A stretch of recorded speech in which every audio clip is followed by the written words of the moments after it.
I turned 80 last winter.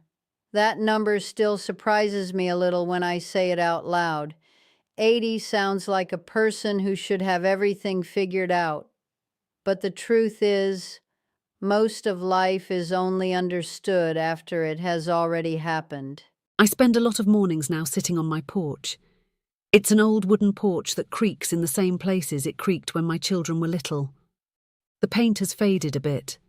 The railing leans a little more than it used to, but the light still comes across the yard the same way it always has. Soft, slow, patient. At this age, mornings feel different. When you're young, mornings are a starting gun. You jump out of bed thinking about what needs to get done. When you're old, mornings are something closer to a gift. You sit with your coffee. You watch the trees move. You listen to the quiet. And sometimes, if the light hits things just right, the past shows up and sits beside you. I spent most of my life believing something that turned out not to be entirely true. I believed that if you worked hard enough, planned carefully enough, and did the right things in the right order, life would settle into place like a set of neatly stacked books. Marriage, career, house, children, retirement. That was the plan. I was 26 when my husband and I bought this house. It had green shutters back then and a big oak tree in the yard that was already older than both of us. We thought we owned that house. But looking back now, I realised something different. We didn't own the house. The years owned us. They moved through that place like seasons. Children growing taller against the door frame where we marked their height in pencil. Saturday mornings when the smell of bacon filled the kitchen. Evenings when the television hummed quietly while we both pretended to read the newspaper. Life felt permanent then, solid, like the ground beneath your feet would always hold. You build a life piece by piece when you're young, but you build it without realizing something important. You believe the structure is permanent. You believe the people inside it will always be there. And that belief is the illusion. I worked for 37 years in a small accounting office downtown. Numbers were my business. Numbers behave themselves. They follow rules. They balance out. Life doesn't. But it took me a long time to understand that. Back then, my days were predictable. Wake up at 6:30, coffee at the kitchen table, my wife humming softly while she packed lunches for the kids, drive to the office, come home around 5, dinner at 6. It sounds ordinary now, and it was. But ordinary life has a way of disguising how precious it really is. When you're in the middle of it, it feels endless. You assume there will always be another dinner, another Saturday, another quiet evening. You assume time is generous, but time is not generous. It's simply quiet while it moves. Years go by the way pages turn in a book you're not paying close attention to. One day you look up, and you're already near the end of the chapter. That realization doesn't come when you're young. It comes later, much later, usually when the house gets quieter, usually when the porch has only one chair in use instead of two. That's when the illusion begins to fade.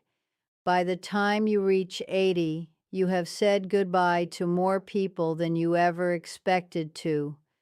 Friends disappear slowly from your life, not all at once. Just one here, another there, phone numbers that stop ringing, Christmas cards that stop arriving, empty chairs at gatherings that used to feel full.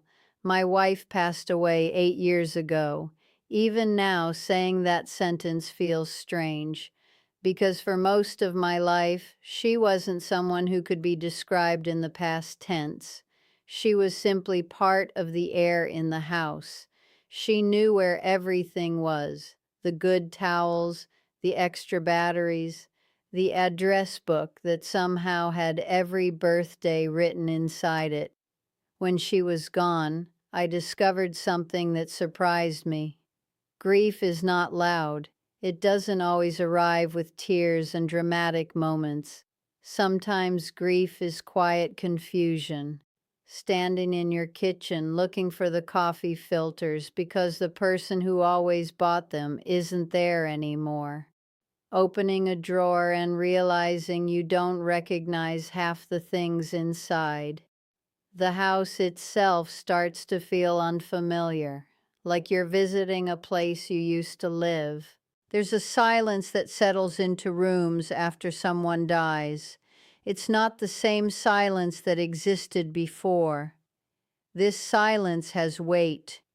You hear it when the refrigerator hum stops. You hear it when the clock ticks in the hallway. You hear it when the sun goes down and nobody says goodnight. The first few months after she died were a blur. People were kind, neighbors brought casseroles, friends called, family visited. The house was full of voices.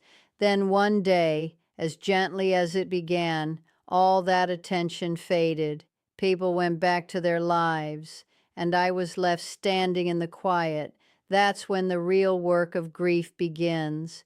Not at the funeral, not during the condolences, but months later, when the world expects you to be fine again. There are mistakes people make in that period. I made several of them myself. The first is trying to outrun the loneliness. You start filling every moment with activity, cleaning, rearranging furniture, driving places for no reason at all. As long as you're moving, you don't have to feel it, but grief is patient. It waits for you to sit down, and eventually, you do.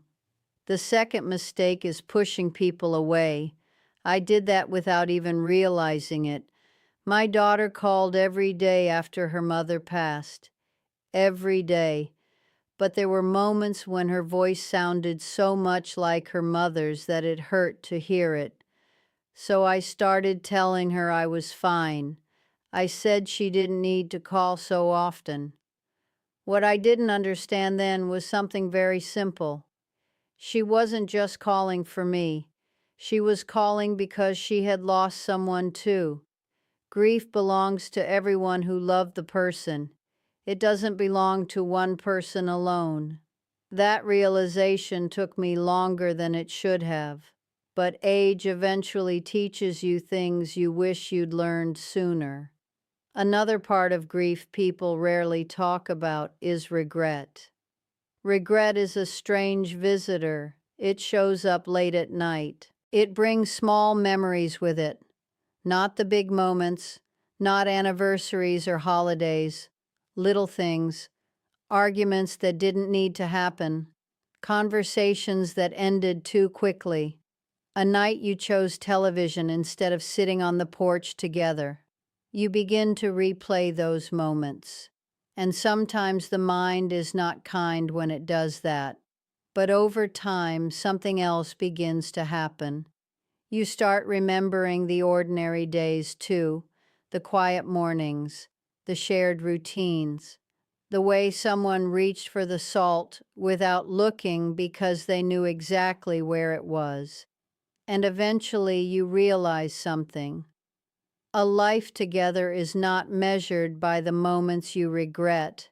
It's measured by the thousands of small, ordinary days that held everything together. These days, my mornings begin slowly, coffee first, then the porch. The same porch where my wife and I once sat together watching the neighborhood wake up. Sometimes I still catch myself turning my head as if she might be sitting beside me. Old habits don't disappear. They soften. They settle into memory. After someone you love dies, there's a temptation to preserve everything exactly the way it was. Their chair, their coffee mug, their side of the bed. For a while that's natural. Objects hold memories. But eventually you learn something important. Memories don't live in objects. They live in people. They live in stories. They live in the habits that quietly continue long after someone is gone. My wife loved gardening. Every spring she planted tomatoes along the fence. I never cared much about gardening when she was alive.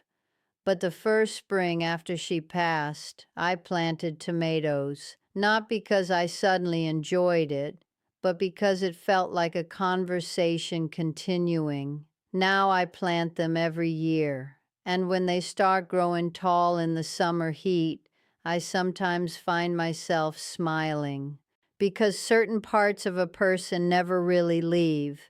They move into the rhythm of your life. That's what remains, not the furniture, not the house, not the objects.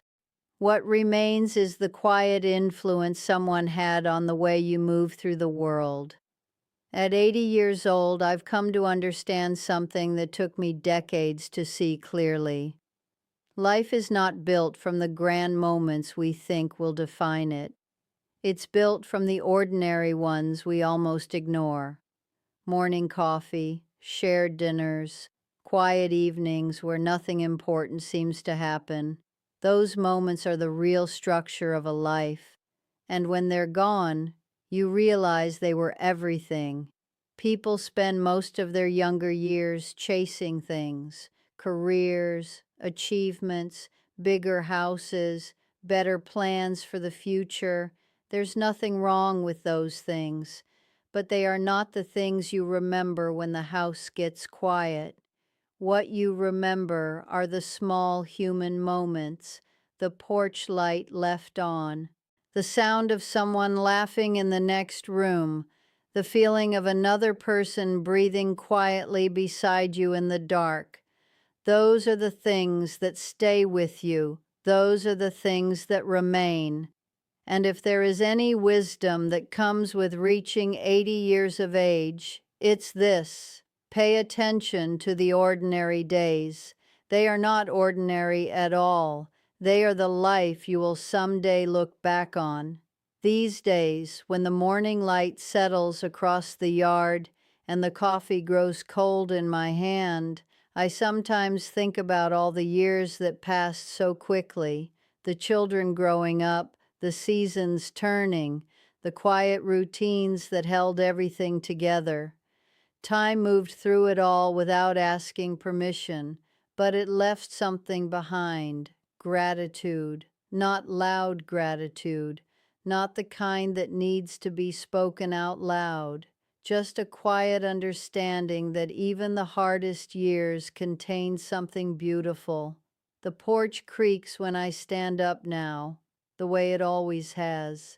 And before I go inside, I usually take one more look across the yard, just to be sure I've noticed the morning, because at this age you learn something simple and undeniable. The years move faster than you expect. The house gets quieter. The chairs on the porch become fewer. And in the end, what remains is the love that once sat beside you in the ordinary light of an ordinary morning.